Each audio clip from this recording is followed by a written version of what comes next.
Alors, Kwei Notem Tchèque, merci d'être là avec nous ce soir. La présentation va être aussi enregistrée pour permettre, bien entendu, à ceux qui ne peuvent être présents en direct de pouvoir là, entendre la présentation du projet d'investissement qu'on est en mesure de faire dans les prochaines semaines. C'est toujours, bien entendu, là, dans un contexte de projet énergétique. Donc, je vous fais la lecture de l'ordre du jour d'aujourd'hui. Outre le mot de bienvenue, objectif de la rencontre, présentation du projet de mini-centrale hydroélectrique Onimiki, présentation du processus en lien avec la politique sur les placements et les investissements, la période des questions et les remerciements, mots de la fin par la suite. Donc, vous allez voir que ça va assez rondement. On a eu l'occasion d'en faire un il n'y a pas si longtemps, au mois de juillet, c'est ça, au cours de l'été. Okay. Donc, on avait mentionné qu'il y avait d'autres projets qui s'en venaient. Donc, ça, c'en est un autre. C'est un projet avec la proposition de partenariat qui nous a été faite il y a déjà là, quelques années de la part des Anishinaabe sur leur territoire. Donc, c'est un projet énergétique quand même là, fort appréciable. Va participer à la présentation avec moi Mme Sylvie Langevin, conseillère, bien entendu, à l'économie, et le directeur de l'économie, M. Serge Simard. Également, en ligne, nous avons un représentant là, de la société énergétique, Ominiki Inc., M. David McLaren de Kipawak.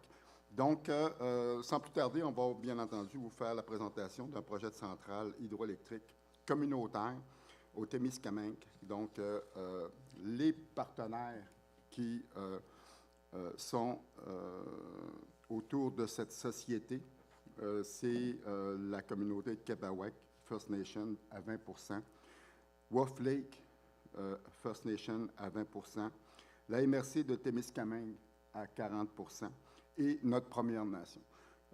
On avait déjà mentionné dans le passé qu'on est interpellé passablement par d'autres milieux communautaires, d'autres Premières Nations, à venir les assister, à venir être partenaires dans leur projet de développement sur le plan énergétique, parce que ceux-ci reconnaissent bien sûr là, le fait qu'on a développé une belle expertise là, à cet égard. Donc, c'est pour ça que Mashtaouyats, on est bien sûr ciblé comme partenaire là, dans ce domaine-là.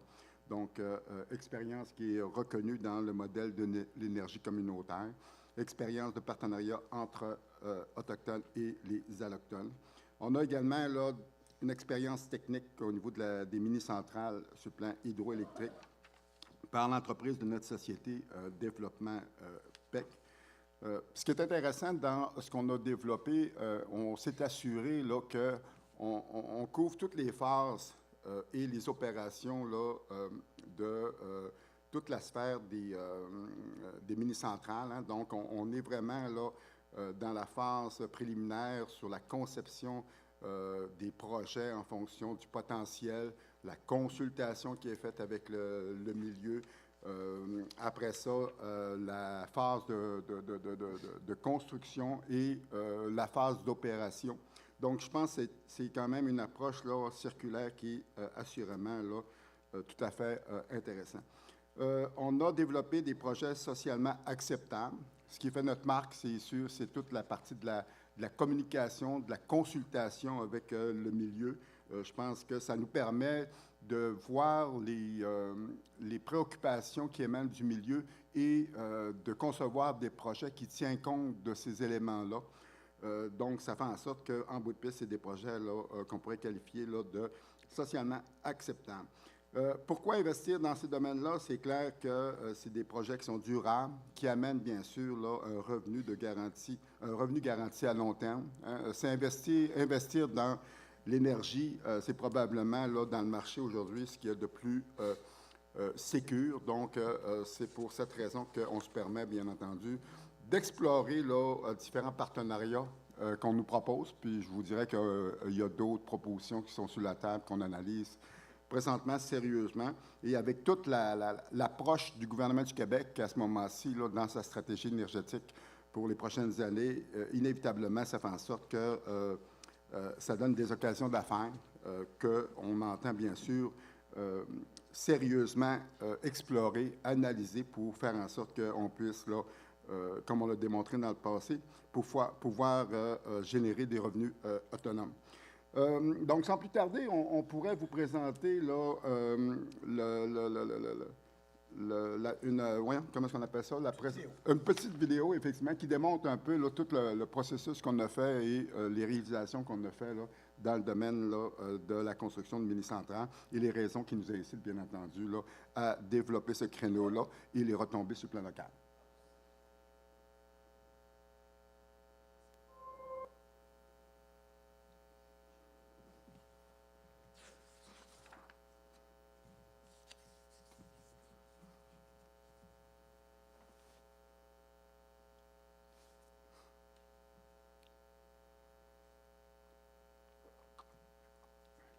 C'est parti.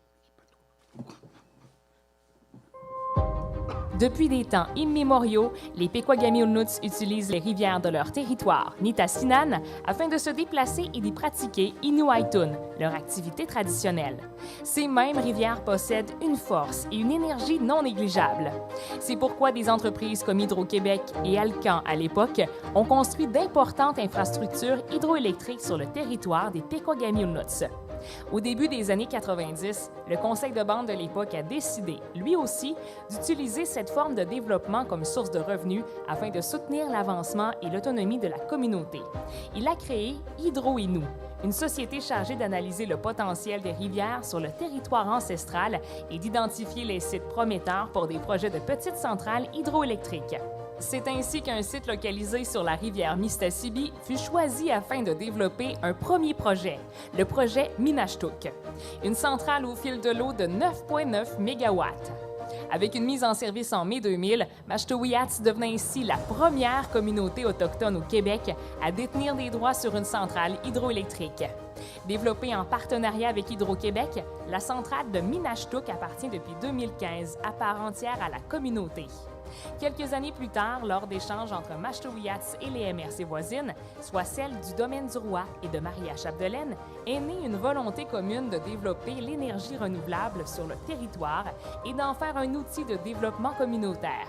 Le fruit de ces discussions a mené à la création de la Société de l'énergie communautaire du Lac-Saint-Jean, un partenariat unique au Québec où les deux MRC et Pequagami-Ulnuts-Tequitquen joignent leurs forces pour coordonner et contrôler le développement énergétique sur le territoire. C'est ainsi qu'en 2010 sont nés les projets de mini-centrale de Ouiachuan dans le parc régional de Val-Jalbert et celui de la 11e chute sur la rivière Mistassini.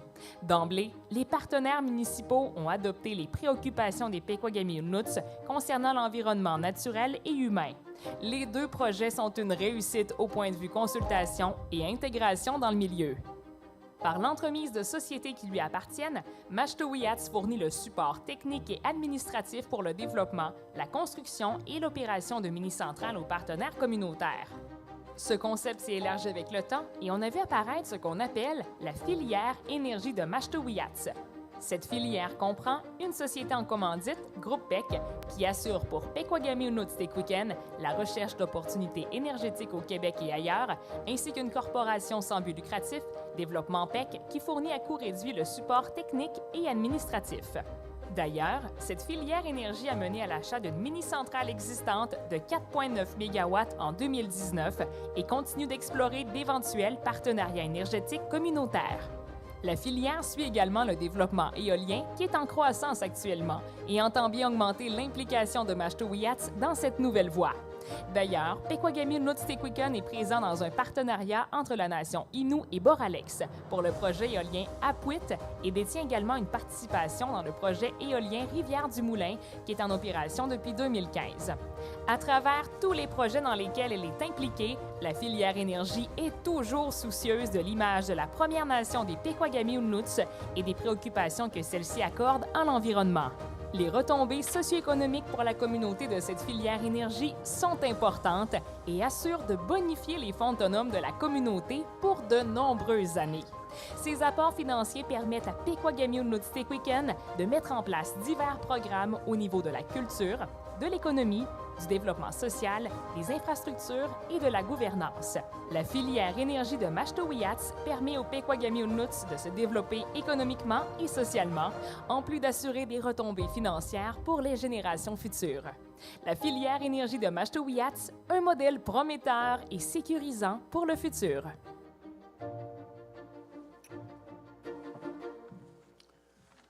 Alors voilà, c'est la petite présentation vidéo qu'on réalise, qu'on présente bien entendu là, dans les circonstances, parce que ça permet un peu de voir tout le développement qu'on a fait là, dans ce secteur-là et les retombées sur le plan local. Hein. Les retombées là, sont quand même là, fort appréciables.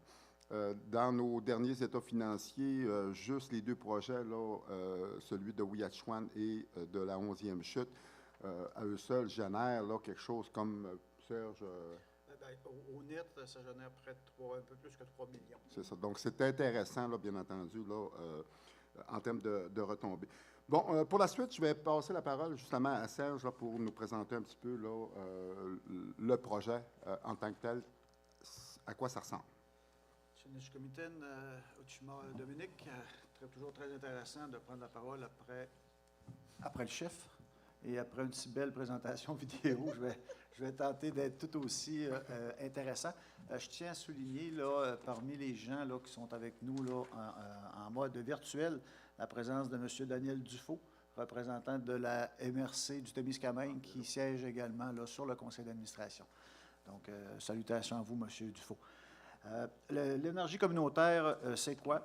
Bon, bien, c'est des projets dont les communautés sont propriétaires, donc il n'y a aucun partenaire du privé dans ces projets-là. C'est détenu à 100% par le milieu et ou par des communautés là, qui détiennent l'expertise, dans ce cas-ci, pour Mastayache, dans le projet Omeniki. C'est des bénéfices qui restent également au sein des différentes communautés impactées, au lieu de partir puis gonfler les poches d'actionnaires de différentes compagnies d'envergure. Donc, ça reste vraiment dans le milieu. Donc, c'est un autre avantage qui est amplement intéressant. Ça permet, comme le chef Dominique l'a mentionné, là, de donner des leviers de développement économique à chacun de nos milieux. Bon, ici, à Mastayache, on connaît un petit peu la structure des fonds autonomes qu'on a ici. Puis, les autres projets ou ce qu'on va générer avec nos fonds autonomes, bien, il y a un mandat, entre autres, là, de regarder une bonification là, des différents programmes, que ce soit lié à la culture, que ce soit lié à la pratique des Noétunes, ou aussi, là, récemment, il y a eu une bonification là, du programme de soutien à l'économie collective pour nos organismes communautaires qui avaient accès à aucun financement. Donc, que Taku Macheta a mis de l'avant là, ce programme-là et cette bonification-là. C'est des projets qui sont bien entendu responsables, durables et socialement acceptables. On va le voir tantôt, il y a déjà eu des sessions, des rencontres et des préconsultations auprès des gens concernés, donc les gens qui vont recevoir là, le dit projet. Donc, il faut que ce soit là, socialement acceptable pour l'ensemble des partenaires. Il faut que ce soit des projets également qui vont être conformes aux valeurs de l'ensemble des différents partenaires. Donc, ça, c'est bien important. Là, on veut rencontrer l'ensemble des impératifs là, des projets là, avec les valeurs là, que chacun des 4 partenaires, là, dans ce cas-ci, là, vont vouloir mettre sur la table. Autre élément important dans l'énergie communautaire, c'est que c'est des sociétés qui sont gérées par des représentants des partenaires. Ce sont des administrateurs qui sont non élus. Donc, on a 4 partenaires commanditaires dans ce projet-là. Il y a 8 représentants administrateurs, donc 2 par partenaire. J'ai la chance de siéger là, comme représentant là, pour Pequagami-Nishkaweken avec Jonathan Launière, là, qui travaille à l'économie dans notre équipe. Au niveau des investissements qu'on a pu faire, nous, Mastayache, par le passé, bien entendu, là, ce qu'on a de plus près de nous, c'est la centrale Val-Jalbert. C'est une puissance installée de 19,9 MW. Une mise en service, donc on a un historique là, dans ça, de retombées là, pour notre communauté. Mise en service de décembre 2015. Des coûts de construction de 53 millions. Au niveau des liquidités, lorsque je vous parle de liquidité annuelle nette moyenne qui a été générée depuis la mise en service, ça se trouve être la redevance que chacun des partenaires a pu recevoir. Donc, et c'est un montant qui est retourné, qui a servi à payer les emprunts qu'on avait, la portion capitale, la portion intérêt et le net après paiement capital-intérêt, c'est ce qui vient générer de nouveaux fonds autonomes, donc de nouvelles entrées. Là je parle pour Master-Yacht, mais les autres partenaires vont avoir des systèmes là, qui vont s'apparenter pas mal à ça. Donc, à la phase pré-développement, on avait prévu avoir des liquidités annuelles générées de 5,4 millions. Au début de la phase de mise en service, on avait projeté à la baisse un peu à 5,3. Et depuis la mise en service, on a été conservateur dans nos projections puisque ça permet là, de générer des retours, des redevances là, à l'ensemble des partenaires pour un total de 6,4 millions. Considérant que Master-Yacht, on a 45 %, donc c'est près de 2,9 millions en moyenne par année depuis la mise en service de Val-Jalbert qui nous a été retournée. Centrale 11e chute, puis même principe un peu, la puissance installée, c'est supérieur, 18,3 MW. Une mise en service en décembre 2017. Coût de construction de 72 millions. Je vais faire une petite parenthèse au niveau du coût de construction. C'était géré à l'époque par Développement PEC. Et au niveau des coûts budgétés de construction, il n'y a eu aucun dépassement qui ont été faits. Donc, il y a vraiment une vigilance là, de tous les instants là, que les gens de chez nous là, ont pu effectuer là, en mode construction. Donc, les liquidités annuelles, on avait prévu 6 161 000. On a budgété un petit peu plus de 6,4 millions pour l'ensemble des partenaires. Au réel, on a encore été très, très conservateur parce que ça génère 6,5 millions là, et un peu plus là, pour l'ensemble des 4 partenaires dans le cas de la 11e chute. Pour Master-Yacht, à 45 %, c'est tout près de 3 millions que l'on a reçus. Dans les autres investissements, on a le projet hydroélectrique Minashtuk qui a été la première acquisition, la première implication là, de Master-Yacht au niveau de l'énergie renouvelable. Une propriété maintenant à 100 % de Master-Yacht, une puissance de 9,9 MW, une mise en service en mai 2000. La gestion et les opérations ont été réalisées par Développement PEC. Développement PEC qui est un OBNL qui appartient à 100 % à Péquagamé-Inukshuk. On a un investissement également dans le parc éolien Rivière-du-Moulin. C'est une participation, là, une copropriété pour une valeur totale de 5 % que l'on a avec Espit. Et on a créé une société en commandite qui s'appelle Namunachou. La puissance totale installée, c'est de 350 MW. La mise en service, 2014 pour la phase 1, 2018 pour la phase 2. Puis il y a une gestion administrative là, au niveau de Namunachou qui est réalisée par le groupe PEC. On a procédé à une acquisition là, en 97, c'est la mise en service, là, mais je vous dirais il y a à peu près 5-6 ans. C'est la centrale hydroélectrique Thibodaux-Ricard, qu'on appelle communément appelée la Chipiche, qui est presque au centre-ville de Shawinigan. Donc, c'est une propriété 100 % à Master-Yacht, une puissance installée de 4,9 MW. La mise en service initiale a été faite en 1997 et c'est une gestion et une opération qui est réalisée par le groupe PIC. Donc, là, j'y viens un peu, là, l'expertise de groupe PEC, c'est ce qui fait qu'on est en mesure d'exporter, disons, notre savoir-faire et ce qui permet aussi à Péquagamé-Inukshuk d'être partenaire financier dans différents projets. Donc, c'est une corporation sans but lucratif qui a été créée pour supporter le concept d'énergie communautaire. Développement PEC regroupe une équipe de professionnels multidisciplinaires expérimentés qui accompagnent efficacement notre communauté, les communautés autochtones et les organisations municipales tout au long des étapes inhérentes à l'acquisition, au développement, à la construction et à l'exploitation des projets issus des énergies renouvelables. On va vous parler là, maintenant, dans les prochaines diapositives, plus spécifiquement du projet Ominiki. Donc, le projet Ominiki, c'est Énergie renouvelable Onimiki, société à commandite, souhaite mettre en valeur le potentiel hydroélectrique du réservoir Kipawa au Témiscamingue, dans le respect, bien entendu, de l'environnement. Le projet, en quoi il consiste? C'est à l'aménagement de 2 centrales hydroélectriques, une qu'on appelle Ominiki Nord, qui va être d'une capacité de 60 MW. Je parlais avec M. Mignot de PEC tantôt. Donc, à 60 MW, est-ce qu'on parle encore de mini-centrales?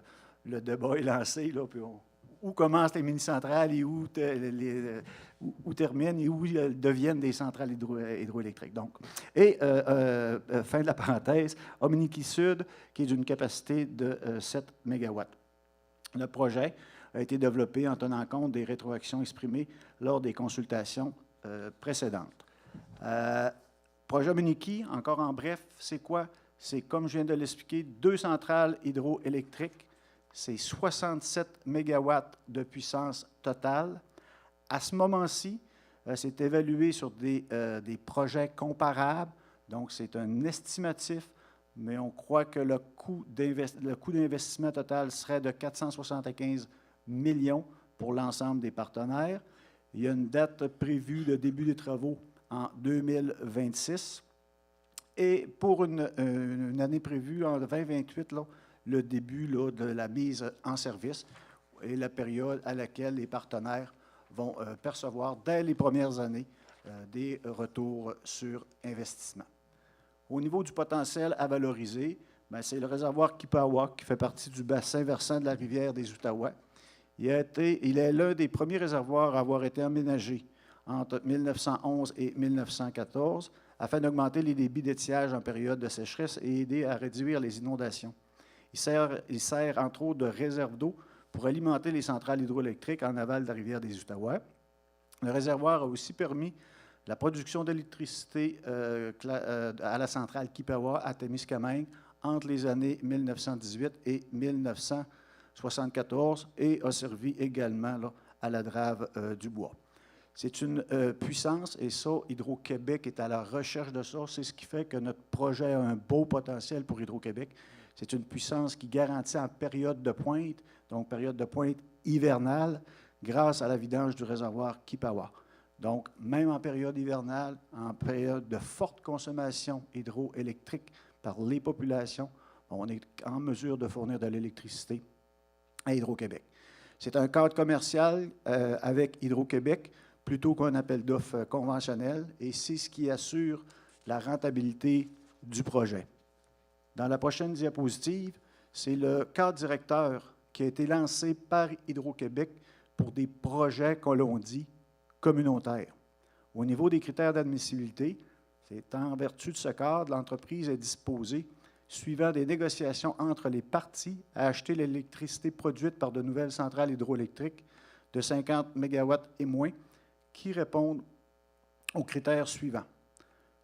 Et en passant, le 50 MW qu'on voit dans la présentation, là, vous comprendrez, on a un projet de 67 MW.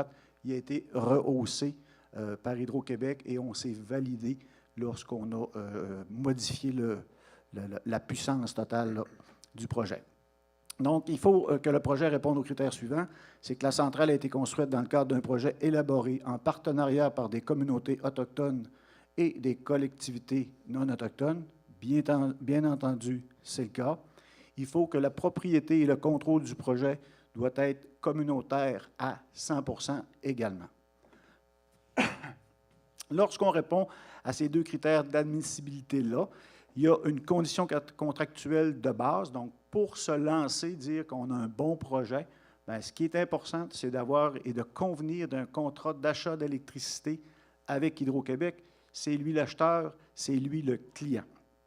Puis le prix, il y a une fourchette là, dans laquelle le prix de l'électricité doit se situer à l'exclusion des coûts de transport, puis il va être déterminé en fonction de la capacité du promoteur à démontrer la viabilité économique, environnementale et sociale de son projet. Vous voyez que les sous du kilowatt ont été clavardés, là, mais c'est que, puis de mémoire, là, c'était entre 9 et 11,5 sous. Ce que l'on sait, pour le projet Ominiki, pour assurer une rentabilité, ça devrait être supérieur à ça. Les gens d'Hydro-Québec sont informés et c'est ça qui fait la beauté, je vous dirais, de notre modèle, c'est qu'on travaille à livre ouvert, donc vraiment de gré à gré avec Hydro-Québec. À livre ouvert, c'est qu'ils vont avoir, on va leur fournir le coût du projet et par la suite, à la toute fin, on indique et on signe un contrat d'achat d'électricité qui va garantir aux partenaires communautaires un retour sur investissement, donc une rentabilité à ces projets-là. Dans la prochaine diapositive, au niveau environnemental, c'est qu'Énergie renouvelable Ominiki souhaite développer un projet qui va prendre en compte l'ensemble des préoccupations environnementales, sociales et économiques.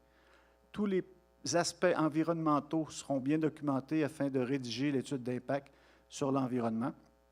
Le développement du projet doit se faire en concordance avec les pratiques des activités traditionnelles et des droits ancestraux des Premières Nations, l'ensemble des activités du milieu, touristiques, récréatives ou sportives, et le maintien, bien entendu, de la biodiversité.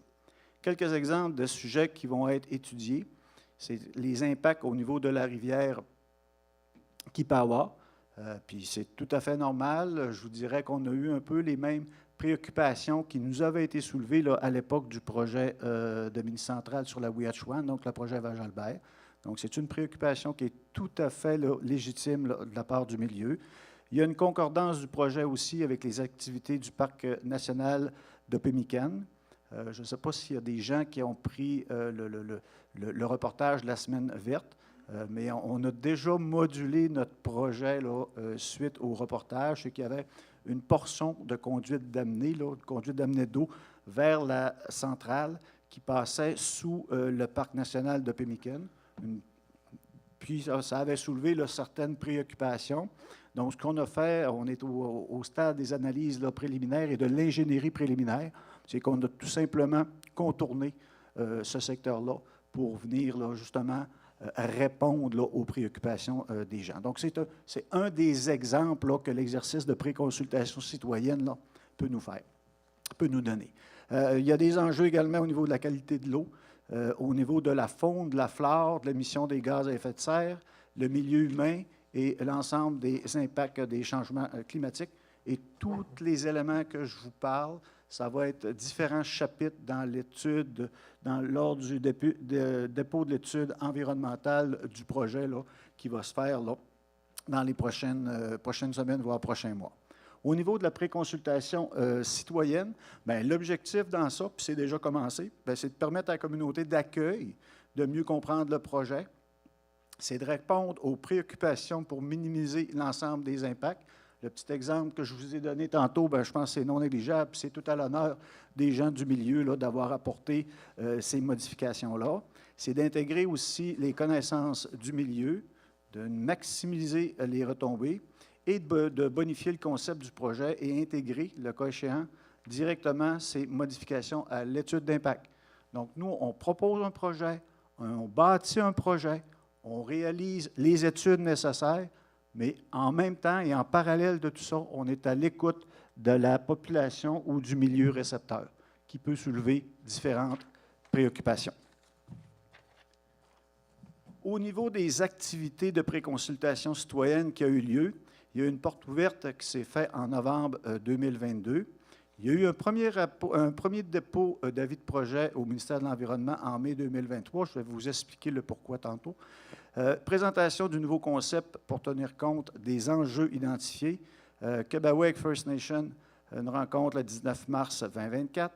Wolf Lake First Nation le 20 mars. Et la ville de Témiscamingue le 21 mars. Donc, il y a des rencontres également là, qui ont été ciblées pour rencontrer des parties prenantes là, en particulier, entre autres là, la direction du Parc Obénican que je parlais tantôt. On a déposé en juin dernier un nouvel avis de projet parce qu'on a développé un nouveau concept. Celui qu'on vient de vous présenter de 67 MW, c'est celui qu'on vient de déposer en juin 2024. En mai 2023, c'est un projet Ominiki Sud et Nord qui totalisait 42 MW. Puis on s'est rendu compte avec les premières analyses, après les premières analyses, je dirais préliminaires, avec l'hydrocilité du réservoir et tout ça, on s'est rendu compte qu'on pouvait augmenter la puissance là, qui devait être installée. Donc, c'est ce qui a nécessité là, le dépôt là, d'un nouvel avis de projet. Au niveau des échéanciers, au moment où on se parle, printemps 2024, comme je viens de vous l'expliquer, il y avait dépôt d'un nouvel avis de projet. Printemps à automne 2024, actuellement, on est en train de finaliser la réalisation des inventaires environnementaux additionnelles qui sont requises pour l'étude d'impact environnemental. Au cours de l'automne-hiver qui s'en vient ou en cours, il y a des démarches d'information et de consultation publique. À l'automne 2025, donc dans dans 12 mois, il y aura dépôt formel de l'étude d'impact. Automne 2025 à l'hiver 2026, c'est le processus d'évaluation environnementale qui pourrait mener peut-être à un BAP, un bureau des audiences publiques en environnement. Donc, on verra à ce moment-là. À l'été 2026, c'est la date prévue du début des travaux, comme je le mentionnais tantôt, pour une mise en service en décembre 2028. Au niveau du budget de développement, je vous parlais tantôt d'un coût de projet. Actuellement, au niveau de dépenses de budget de développement projeté, il y a un 6,5 millions qui va être nécessaire comme investissement par les 4 partenaires. Puis ça, je pense que, si ma mémoire est bonne, c'est jusqu'à juin 2025. Donc, par la suite, il n'est pas impossible qu'il y ait de nouveaux investissements qui seront demandés. Calendrier d'investissement, fonction, bien entendu, du raffinement là, du coût de projet là, pour Mastoyache, mais ça va être prévu, là, je vous dirais, principalement en mode construction. Si on va de l'avant avec le projet, qu'on signe un contrat d'achat d'électricité et que tout est conclu avec Hydro-Québec, assurément qu'en 2027, la portion de 20 que Mastoyache là, devra puiser et injecter dans le projet. Ça va se faire au courant de cette année-là. Au niveau des communications, je vous invite à regarder le site web du projet Ominiki. Je vous invite également à consulter la page Facebook.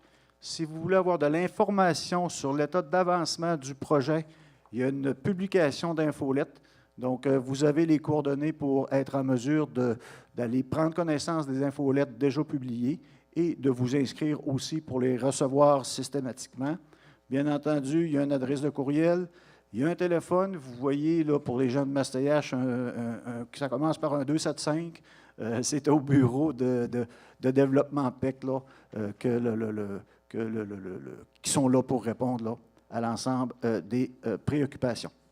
Donc, sur ce, Tjenishkumitna à tous, ça met un terme à la première portion ou la présentation là, plus spécifique du projet Ominiki. Sur ce, Serge, donc vous voyez que c'est un projet d'ampleur. C'est assurément un projet fort appréciable et avec une rentabilité certaine, considérant là, la nature de notre entente avec Hydro-Québec. Donc, ça sécurise bien sûr là, les investissements sur le plan communautaire qui sont faits dans ce genre de projet-là. Donc, pour notre part de 20 dans cette aventure économique, bien entendu, ça fait en sorte qu'on devra investir des sommes appréciables et prendre des responsabilités également là, appréciables sur la valeur du projet là, au total. Donc, pour nous, là, c'est une responsabilité là, d'autour de 95 millions. Okay? Donc, il y aura des processus là. Mais considérant que, puis ça, quand on est dans la phase, là, si l'on veut, d'investissement pour la construction, il y a des modalités là, qui vont être possibles là, éventuellement là, avec voyons, comment est-ce qu'on appelle ça, pas des banques, là, mais des institutions financières ou des systèmes de cette nature pour nous aider, bien sûr, là, à financer ça, à faire des prêts là, à ce niveau-là. Mais on est dans la phase développement ou pré-développement. Donc là, ça nécessite, bien sûr, là, qu'on puisse, à partir de nos fonds autonomes, pouvoir investir. Et quand on investit, bien sûr, dans ce genre d'aventure, bien, on est lié par une politique importante sur les placements et les investissements. Donc là-dessus, je vais demander là, à Sylvie de nous en parler un peu. Oui, qu'est-ce que nous? Alors, on a une politique sur les placements et les investissements. Et la façon de faire a changé depuis 2019. Alors, ce n'était pas comme ça pour les premiers projets. Quand on a fait Val-Jalbert et 11e Chute, on ne fonctionnait pas comme ça. Mais depuis 2019, on a une nouvelle façon de faire. Et dans cette politique-là, ça dit que quand on veut utiliser dans un projet un apport en capital de plus de 1 million de dollars, et à investir en combinaison avec un emprunt ou un apport en capital de 10 millions de dollars et plus, comme on prend les fonds autonomes qui sont le portefeuille de toutes les Pequot-Gamilnuts, on doit vous consulter. C'est vous qui décidez si on peut faire ce placement-là, cet investissement-là. Alors, c'est un processus qui est vraiment rigoureux, qui est bien écrit dans la politique. Tout est inscrit. Ça dit que l'économie doit venir en session de travail ou en réunion régulière pour présenter le projet à Katakumacheta. On doit ensuite faire un avis public, ce qui a été fait. Et tout est fait sous la supervision de notre greffière qui est ici présente dans la salle, Vicky Laure. C'est elle qui s'occupe que tout soit fait dans les règles de l'art. Alors, on doit faire un avis public qui a été fait. On l'affiche partout dans la communauté. On le met disponible sur la page Facebook par la poste aussi dans toutes les maisons de la communauté. Puis sur la page site web, oui, merci. Alors, avec les étapes, c'est venir en réunion du conseil, faire un avis public, après faire une rencontre d'information pour informer les gens. Fait que les gens peuvent se présenter sur place. Ils peuvent également le regarder chez eux en virtuel, mais on enregistre également la rencontre. Fait que les gens qui n'étaient pas disponibles ce soir, ça va être disponible.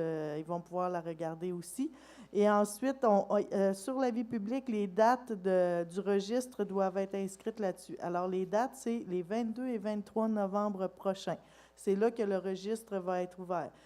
C'est important de mettre une journée de semaine et une journée de fin de semaine parce qu'on a des membres qui sont à l'extérieur de la communauté, fait qu'ils doivent pouvoir venir inscrire leur nom. Alors, le registre, comment ça fonctionne? C'est si les gens ne sont pas d'accord avec le fait qu'on investisse des sous et qu'on fasse un emprunt pour ce projet-là, doivent aller se manifester et inscrire leur nom dans le registre. Le registre sera ouvert au pavillon des arts et des traditions du site Ouachacite, sur la rue Ouiachuan. C'est assez facile d'accès. Alors, c'est là que ça va se tenir les 2 jours de 9 h le matin jusqu'à 7 h le soir. Fait que les heures d'ouverture sont assez grandes. Alors, vous allez vous présenter là-bas si vous n'êtes pas d'accord avec cet investissement-là. Et le registre dit qu'on doit avoir 500 signatures. S'il y a 500 Pequot-Gamilnuts ou plus qui demandent avec ce registre-là, bien, on va faire un référendum. Fait que ça, c'est la première étape. Fait que quand on voit que s'il y a 500 personnes Pequot-Gamilnuts ou plus qui viennent signer le registre, là, il va falloir qu'on déclenche un processus de référendum. Fait que ça va être un autre processus. Alors, c'est pour ça, parce que ce projet-là, il n'est pas sur notre Nitassinan, il est dans une autre, sur le territoire de d'autres communautés autochtones avec la MRC. Mais nous, c'est comme ça qu'on fonctionne quand on veut prendre des fonds autonomes de plus de 1 million puis faire un emprunt. Alors, ce que je viens de vous lire, c'est le registre. Vous l'avez eu dans les maisons, c'est accessible facilement. Et c'est ça, le nombre de signataires, ça dit ceux qui sont habilités à s'inscrire au registre, c'est les membres de notre bande, des Pequot-Gamilnuts, bien sûr, avoir 18 ans, ne pas être sous curatelle. Et on va vous demander une carte d'identité quand vous allez, si vous voulez aller signer. Alors, après, le registre, ça va fermer le 24, la deuxième journée, le samedi, ça va se fermer à 19 h. Et là, c'est Mme Vicky Laure, la greffière, qui a le mandat de nous remettre un certificat. Elle envoie un certificat, puis ça repasse en réunion régulière du conseil. Fait que, ouais, le certificat va être mis en ligne le soir même sur Internet, sur le site Internet, pour que tout le monde y ait accès. C'est quelque chose qui est public. Vous avez le droit de le voir aussi, le nombre de personnes qui vont avoir été votées. Alors, sur la vie publique, en arrière, il est écrit aussi si vous avez besoin d'informations. Il y a un numéro de téléphone, il y a un courriel électronique si vous avez besoin de plus d'informations. Alors voilà, Tinashkamten, Sylvie, c'est un processus qui est important, qui est rigoureux, puis ça se comprend. C'est parce que on va utiliser là, des sommes financières qui appartiennent à l'ensemble de la nation. C'est sûr que l'objectif en bout de piste, c'est de, comme on l'a toujours fait, là, de pouvoir les utiliser pour pouvoir générer là, de nouvelles activités économiques, de nouveaux revenus autonomes pour éventuellement là, être en mesure de bien les utiliser sur le plan local. Donc, mais pour ça, pour y arriver, on a l'obligation là, de vous consulter, de vous informer, de vous consulter. Et le 22-23 novembre, ça vous appartient s'il y a des gens de la communauté qui souhaitent là, se prononcer contre cet investissement. C'est de votre responsabilité de nous le faire savoir par la signature du registre le 22-23 novembre.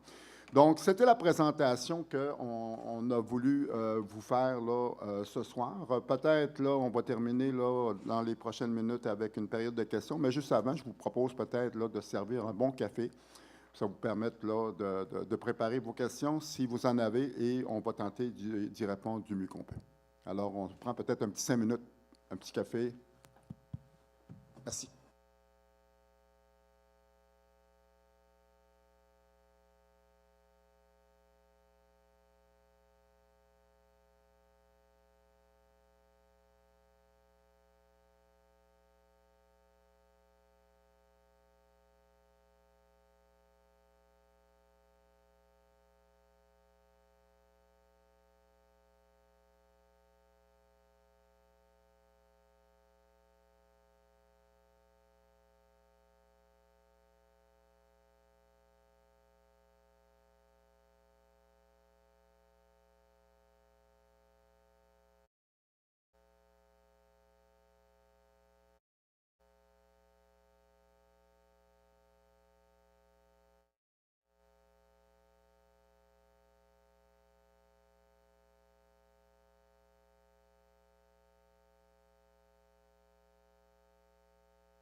OK.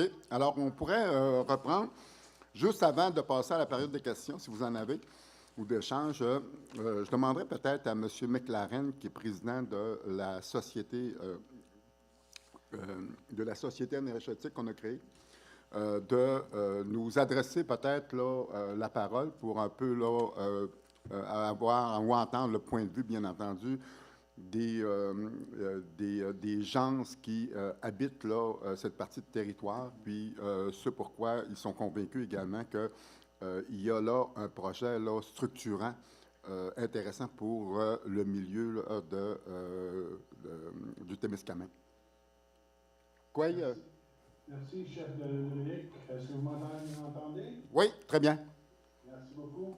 Bon, oui, David McLaren, je suis de la communauté de Kerouac, Première Nation. Je suis membre du CA et je vis maintenant comme président de notre société renouvelable au Miniki. Quelques mots pour vous dire que nous sommes très contents et fiers d'avoir comme partenaires les gens de votre communauté. Vous avez développé au fil des années une certaine expertise qui n'est non négligeable. Vous avez développé un OBNL qui a une expertise en développement PEC, qui nous inspire confiance dans toutes les façons de faire. Votre communauté, comme la nôtre, partage des valeurs dans le développement économique, des valeurs qui nous semblent, en tout cas, très importantes pour notre population. Notre empreinte sur terre-mer est très importante. Et avec notre projet au Miniki, nous sommes très confiants qu'on va être capable d'avancer côte à côte avec nos partenaires de la MRC. Je remercie M. Dufault qui représente la MRC avec nous ce soir, car c'est un projet très important, projet porteur. C'est un projet que nous sommes très, très confiants qu'il va nous apporter une opportunité d'avoir un levier économique pour participer justement au développement de notre région.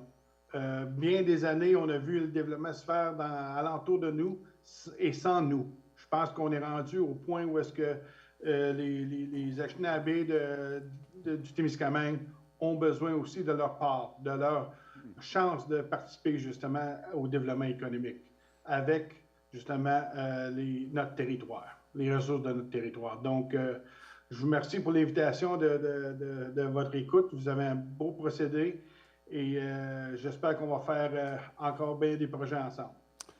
Tinashkamtan, M. McLaren, merci beaucoup. En tout cas, ça démontre bien entendu tout le potentiel derrière la possibilité que le milieu communautaire s'associe, investisse dans des projets structurants parce qu'on le répète, 100% des revenus qui vont être générés revient dans les milieux et ça nous permet de faire des investissements judicieux sur le plan social, sur le plan collectif.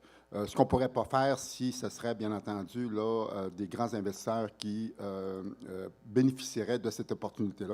Bien, merci de nous avoir aussi offert cette chance unique de travailler avec votre milieu pour pouvoir, bien sûr, partager notre expertise et éventuellement pouvoir aussi investir dans ce beau projet-là. Alors, on serait à l'heure des questions. Si vous avez des questions, commentaires, la parole est à vous.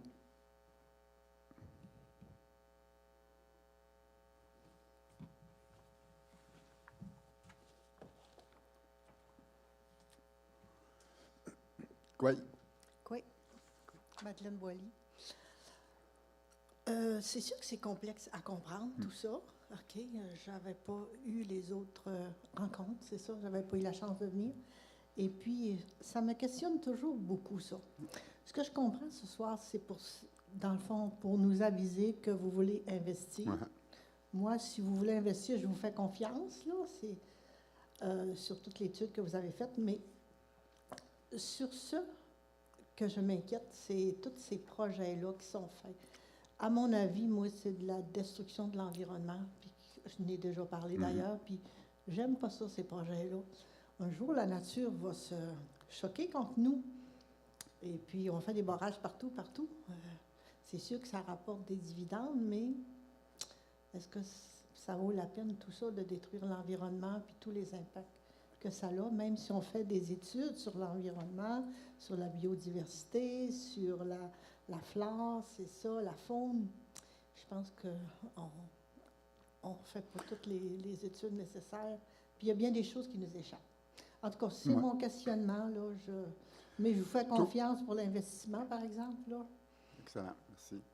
C'est tout à fait légitime, hein? Puis c'est clair que l'approche qu'on a préconisée là, depuis qu'on a développé ce modèle-là au niveau de notre Première Nation, ça a toujours été là, en tenant compte là, de l'environnement, du territoire. C'est clair qu'on ne peut pas parler que dans ce genre de projet, c'est zéro impact. Hein? Donc, on essaie de minimiser là, les impacts le plus possible.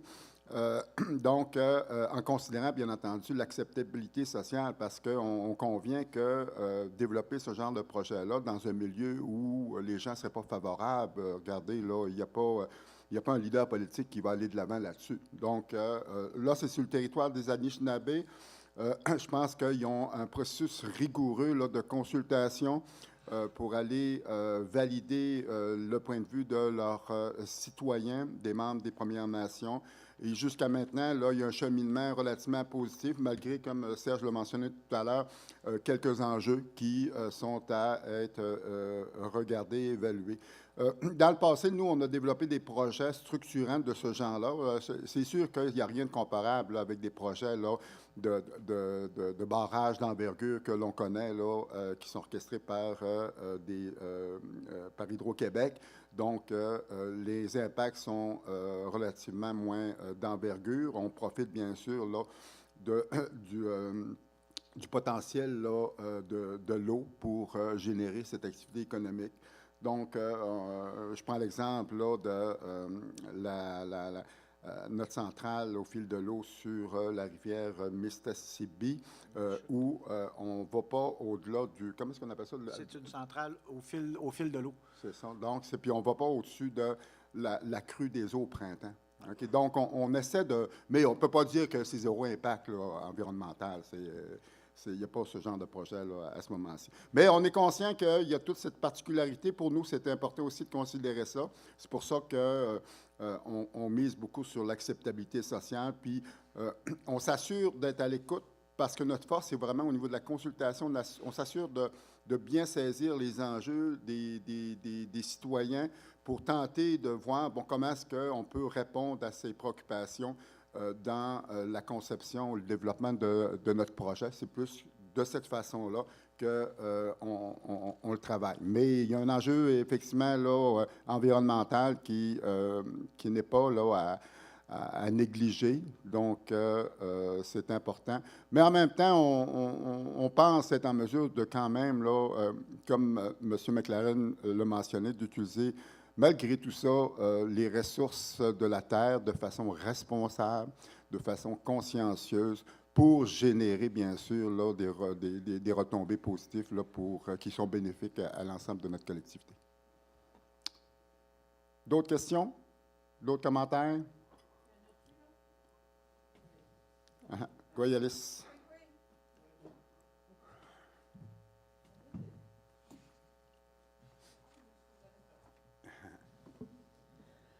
Kwek Snutchik, Alice Germain. Je vais parler français aujourd'hui, c'est expressément. Là. Ma première question, quand vous dites lors des constructions de certaines... comment on les appelle? Mini-centrales. Mini-centrales, tout ça. Il y a des montants, il y a des gros montants, des millions, 400 quelques millions. Ça, c'est des choses que vous avez, c'est l'argent que vous avez emprunté, puis j'ai compris aussi que ça a déjà été retourné, tout payé, là. C'est-tu bien ça? Ouais. Oui, je confirme. Là, j'ai les états financiers là, avec moi, là, Mme Alice. Là. Si on va prendre un exemple, là, le projet Val-Jalbert. On a emprunté à un certain moment donné là, 45 là, de l'investissement total. Mais l'emprunt, on l'a renouvelé là, en 2021.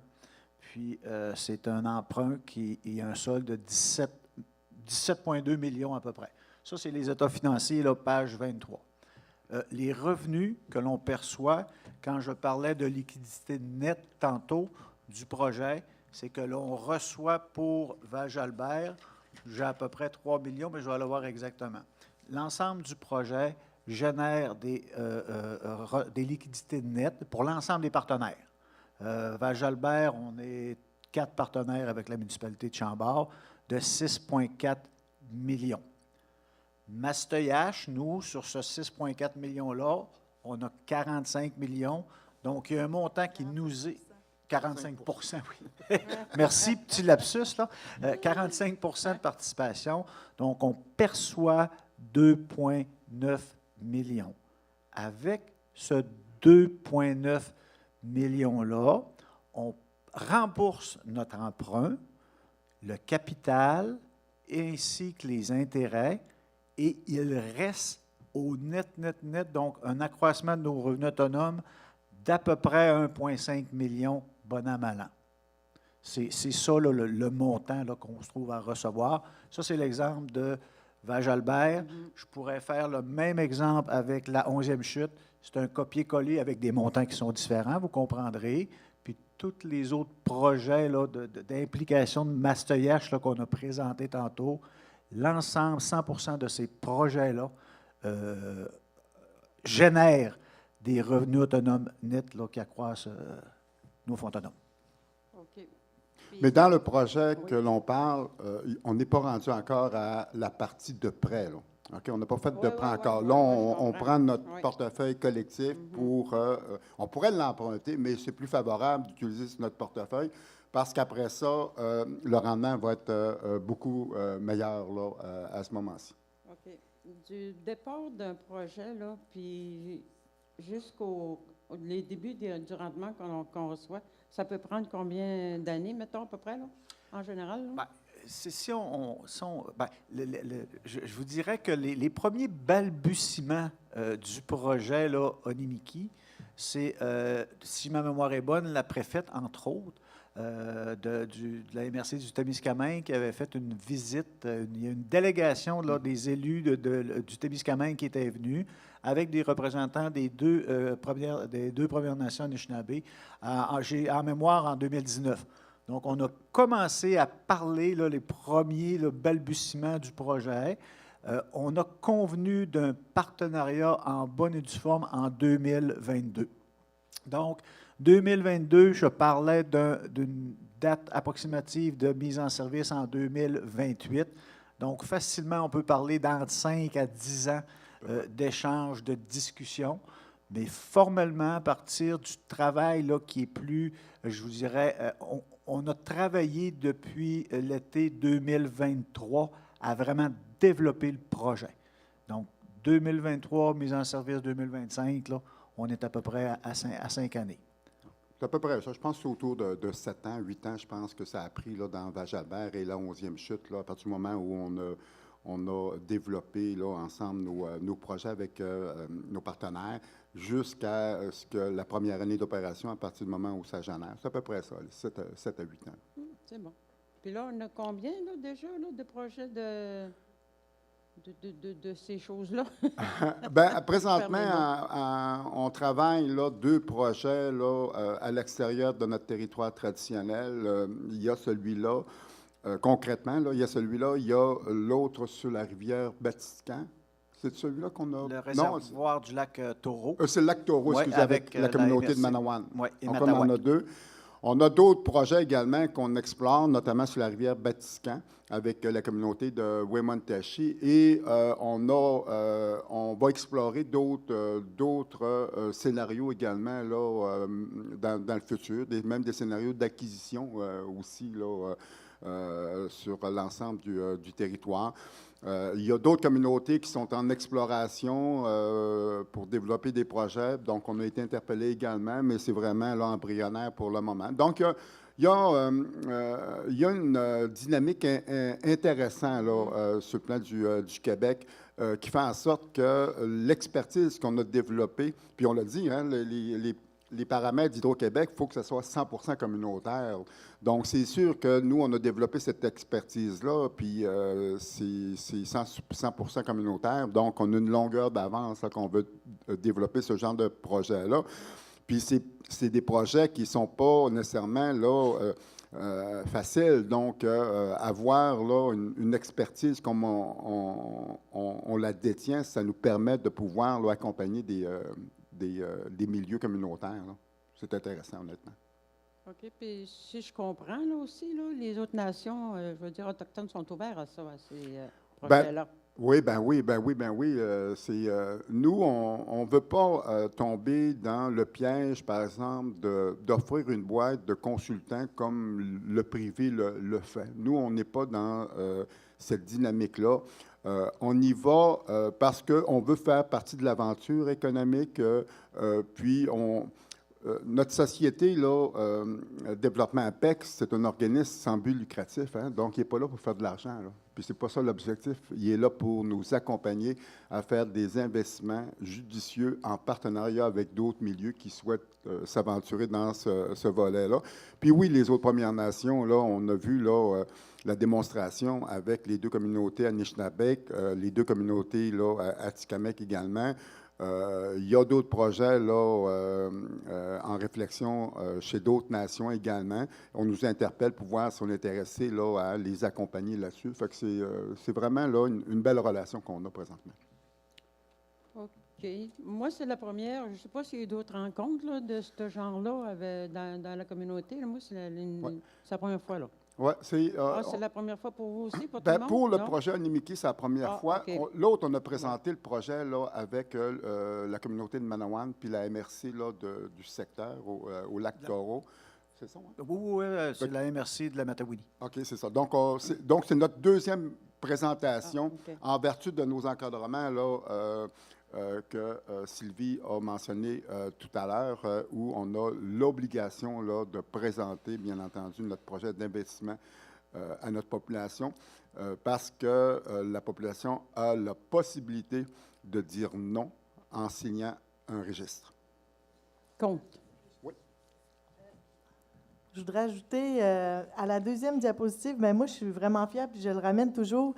Quand on fait un partenariat, là, on essaie toujours, puis on a réussi à date dans tous les projets, c'est toujours les Premières Nations qui ont le plus de pourcentage dans nos projets.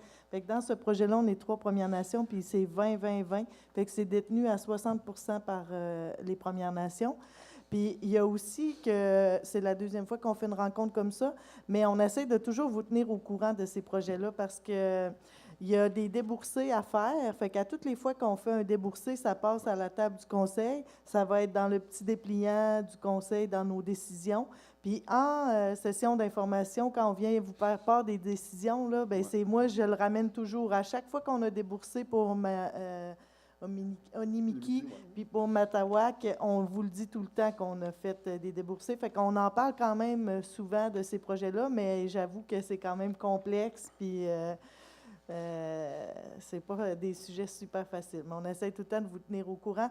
Puis vraiment, la page site Internet, c'est bon, puis de s'enregistrer, de s'abonner pour les pages, pour l'infolettre, là, c'est vraiment intéressant. Ça nous arrive l'information toute seule, une fois par mois, où est-ce qu'ils sont rendus dans le projet. Fait qu'il l'a pour le projet Matawak aussi, puis pour ce projet-là, c'est super le fun d'être abonné à ça, puis de recevoir les informations à chaque mois. Une dernière peut-être. C'est la semaine prochaine que le monde va falloir qu'il vote, si j'ai bien compris. Bien, c'est de venir signer un registre. Ouais, le 22 et le 23. Pour le 22, accepter le montant? Non, pour se prononcer contre. Donc, s'il y a 500 signatures, nous, on a l'obligation de faire un référendum. Ah, OK, référendum. C'est ça. Ouais. OK. 500 et plus. Oui. C'est comme sur le registre électoral. C'est le même principe. Oui, c'est ça. Ça continue. Oui, ça veut dire qu'on est légitimé pour continuer notre processus d'investissement au-delà d'1 million. OK. Juste petite précision pour Madame. S'il y a 500 signatures et moins, le projet est réputé être accepté par les Pequot-Gaminuts. OK. Juste pour amener une précision. Je pense que ça complète mon affaire là, que je voulais savoir là, pour la signature. Madame? OK. Tenez comme Alice. Ah, mais j'ai un commentaire. Oui. Avec tout ce que vous avez mentionné ce soir, là, toutes les recherches, les études, je pense qu'il y a quand même un bon regard là, dans toutes ces choses-là. Comment dire ça, non, les résultats de la recherche, puis tout ça. Ça ne veut pas dire que je suis 100%, mais ça va bien. Oui, je pense qu'on réussit à faire du développement malgré tout, là, OK, structurant puis responsable. Moi, je pense que c'est quand même notre devise parce que c'est clair que je suis convaincu que si la population verrait des désastres de projets, sur des projets qu'on réalise là, rapidement, là, on nous empêcherait d'aller de l'avant dans ce type de développement-là. OK. C'est plus comme OK.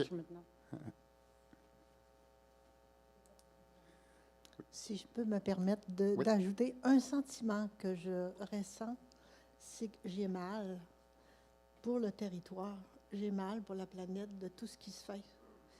Mais je sais que c'est super pour les communautés là, qui ont des redevances, c'est ça, là, qui ont de tout ça, mais pour la planète, ça me fait mal. Ça me fait mal. Oui. Je le dis. Absolument, on le comprend très bien. C'est, comme je le disais, là, c'est clair qu'il n'y a pas un projet là, de développement sur le plan du territoire qui est zéro impact. Il faut, je pense, là, consciencieusement, là, entamer un développement qui est responsable. Pour nous, la meilleure stratégie, c'est de consulter les populations qui vont être impliquées, qui ont des projets, qui ont des idées. Donc, c'est la meilleure stratégie que, pour nous, là, on a développée, qu'on utilise. Mais faire du développement avec zéro impact, effectivement, là, ça serait génial si ça serait possible.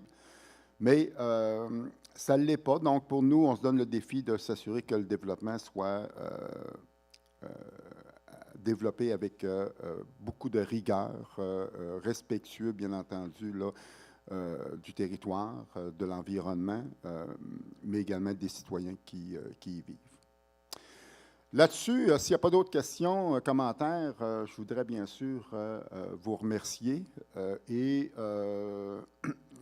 on voulait vous informer effectivement que le 22 et le 23 novembre prochain, si vous êtes en désaccord avec ce type d'investissement que notre Première Nation envisage de faire, on vous invite bien sûr à nous faire savoir en venant signer le registre qui va être situé au centre, au site Ouachacé. Alors là-dessus, Tunishka maintenant, merci beaucoup.